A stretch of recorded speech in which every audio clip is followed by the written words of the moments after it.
Shalom, selamat pagi saudara-saudara yang Tuhan kasihi.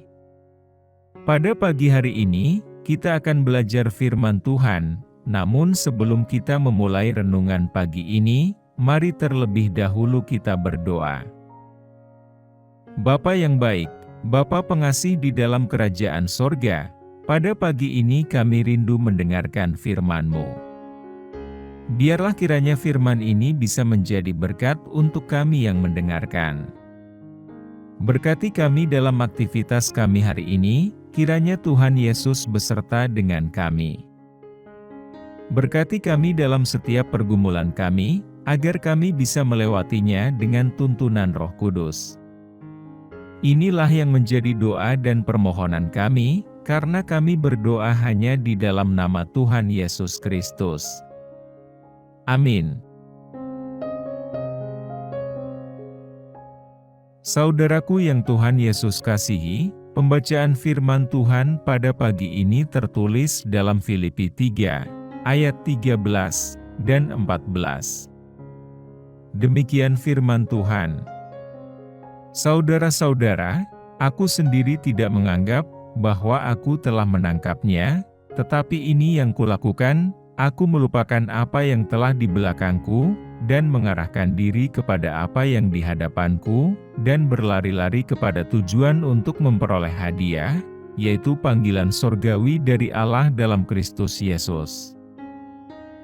Saudaraku yang Tuhan Yesus kasihi, pada renungan hari ini, kita mau membicarakan tentang keluar dari masa lalu kita.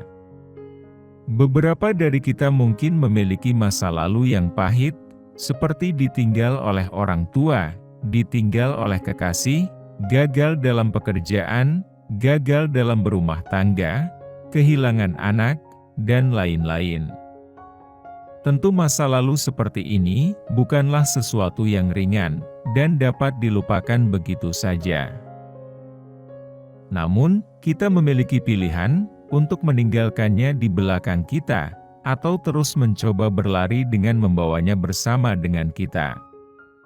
Satu hal yang dapat saya pelajari di dalam hidup, terus menopang beban masa lalu, tidak pernah membuat kita berlari semakin cepat menuju takdir kita, justru hanya akan membuat diri kita semakin lambat, dan akhirnya terjatuh. Jangan mengorbankan takdir baikmu untuk masa lalu burukmu. Kebenarannya, setiap dari kita pasti memiliki sesuatu yang kurang baik di masa lalu, tetapi kita memiliki pilihan untuk terus memegangnya dengan erat, dan membiarkannya mendefinisikan kita, atau melepaskannya dan berjalan maju di dalam hidup menuju janji Tuhan atas diri kita. Saudaraku yang Tuhan Yesus kasihi, Tuhan tidak melihat kamu di mana kamu berada sekarang, atau di mana kamu berada di masa lalu, melainkan Dia melihatmu di mana kamu seharusnya berada di masa depan. Kebenaran ini terbukti melalui bagaimana Yesus melihat pengikut-pengikutnya. Mari saya berikan beberapa contohnya. Orang-orang melihat Zakheus sebagai seorang penipu, tetapi Yesus melihat Zakheus sebagai seorang yang akan memberkati orang-orang melalui apa yang dia miliki. Orang-orang melihat Petrus sebagai seorang nelayan yang tidak berpendidikan, tetapi Yesus melihat Petrus sebagai seorang yang akan menjadi pemimpin gerejanya, dan yang akan memenangkan jiwa-jiwa untuk kemuliaannya. Orang-orang melihat Paulus sebagai seorang pembunuh, tetapi Yesus melihat Paulus sebagai seorang yang akan menjadi penginjil bagi kerajaannya. Saudaraku yang Tuhan Yesus kasihi, jangan biarkan masa lalumu, ataupun orang-orang di sekitarmu mendefinisikan siapa dirimu.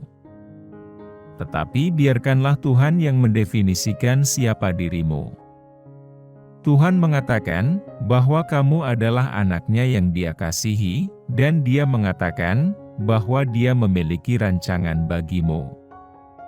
Maka itu, marilah kita meninggalkan masa lalu kita, dan terus berlari menuju janji Tuhan. Amin. Saudaraku, demikianlah renungan firman Tuhan pada pagi ini. Semoga menjadi berkat bagi kita semua, dimanapun kita berada. Dan sebelum kita memulai segala aktivitas di pagi hari ini, mari kita berdoa. Bapa kami yang di surga, Bapa yang kami panggil dalam nama Tuhan Yesus Kristus, kami bersyukur Tuhan atas pertolongan-Mu, penyertaan-Mu, dan atas berkat-Mu dalam hidup kami. Dan bersyukur atas kebaikan Tuhan pada hari ini, tak berkesudahan kasih setia Tuhan. Tak habis-habisnya rahmat-Mu selalu baru tiap pagi, besar kesetiaan-Mu Tuhan dalam hidup kami. Ya Tuhan, kami mau selalu belajar, dan terus belajar tentang firman-Mu. Firman-Mu yang menguatkan, dan meneguhkan iman kami, firman-Mu yang mengubahkan hidup kami. Bapa, kami mau berjalan bersama dengan Engkau di sepanjang kehidupan kami, agar kami tidak tersesat di dalam dunia ini. Kami mau melakukan firman-Mu ya Tuhan di sepanjang hidup kami, agar kami tetap kuat berjalan bersama dengan Engkau. Terima kasih ya Tuhan, buat kesempatan hidup yang masih Engkau berikan kepada kami. Segala pergumulan dan persoalan hidup, kami serahkan di dalam tangan-Mu, Engkau akan menyelesaikannya bagi kami. Tuhan, hamba berdoa buat saudara-saudaraku yang sudah mendengarkan renungan hari ini, yang saat ini sedang mengalami sakit penyakit, pergumulan, masalah kebutuhan ekonomi. Kiranya Engkau jamah, sembuhkan dan pulihkan berkati perekonomian mereka, serta berikan jalan keluar di setiap pergumulan masalah yang mereka sedang hadapi. Dan ajarlah kami ya Tuhan, untuk selalu berharap dan percaya sepenuhnya kepada Tuhan Yesus. Kiranya Engkau terus memberkati kehidupan kami, keluarga kami, sanak saudara kami, bangsa dan negara kami, pemerintah-pemerintah kami. Biarlah semuanya dalam perlindungan-Mu ya Tuhan, dan jadilah sesuai kehendak-Mu yang terbaik dalam kehidupan kami. Tuhan, inilah yang menjadi doa kami, ampuni kami dari segala dosa-dosa kami, agar kami layak menerima berkat-Mu, dalam nama Tuhan Yesus kami berdoa. Amin.